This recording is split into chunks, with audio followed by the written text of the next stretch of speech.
The term freak, it is, I would say, a derogatory term, and it can be a very hurtful term for a lot of people. But I also feel like, for me, it's a reclamation of something that I've been called my whole life. Whether it was because of just being not fitting into the status quo for whatever reason, or because of my autism, or because of later finding out that, oh, I'm trans, okay. That is a reclamation of the word freak, of not fitting in.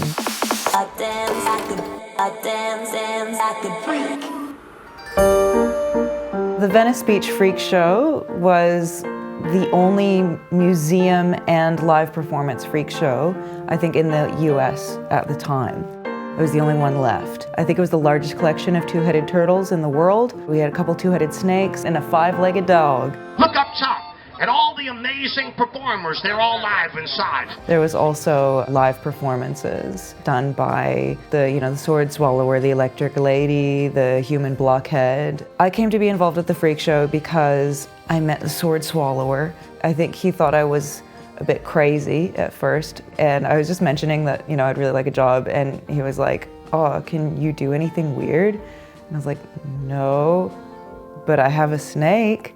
I'm gonna be talking about, quite specifically, working at a freak show. I felt like worship was a really good opportunity to be actually very open with something that's very personal to me.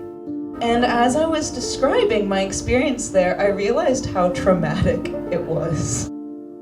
A lot of times, you start working there because you've been, I guess, rescued in a way. This is the only place where you can work. A lot of people that work there have been homeless, and the freak show's their home. And so it gets a bit complicated when your boss is also kind of like your parent. So this is where we get into my situation, okay? The former snake charmer, the snake lady, when she came back to the freak show and she was begging for her job back, my boss was like, there's already another snake charmer here, so we don't need you. So she murdered my snake. No, I'm not running. Which was after she had threatened to kill me many times and attempted to push me down the stairs. And when I told my boss about it, that I was terrified of her, and he was just like, oh, well, that's just how she is. They call her loca for a reason, because she's crazy. I don't know, and I was young, and I just was like, that's just how it is. I didn't think to try and defend myself or think that it wasn't wrong, because that's the world that I knew.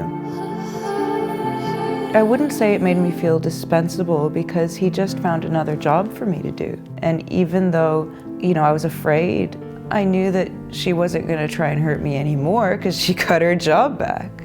I don't forgive her for murdering my snake, but it doesn't mean that I don't see her humanity and that I don't see her as worthy of a place in a family, or even the family that I was in. And you don't say anything bad about anyone in the family, and no matter what they do to you, you owe everything to them. It's really interesting because I look back at it actually as mostly positive feelings. It's where I really learned my stage presence. I absolutely do think there's a place for a freak show because, human curiosity, I think we can do a freak show ethically. I think it can be a place that holds respect for the freaks that came before. And I think that a real freak show can be a space for discussion about that. Thank you so much for listening to my story.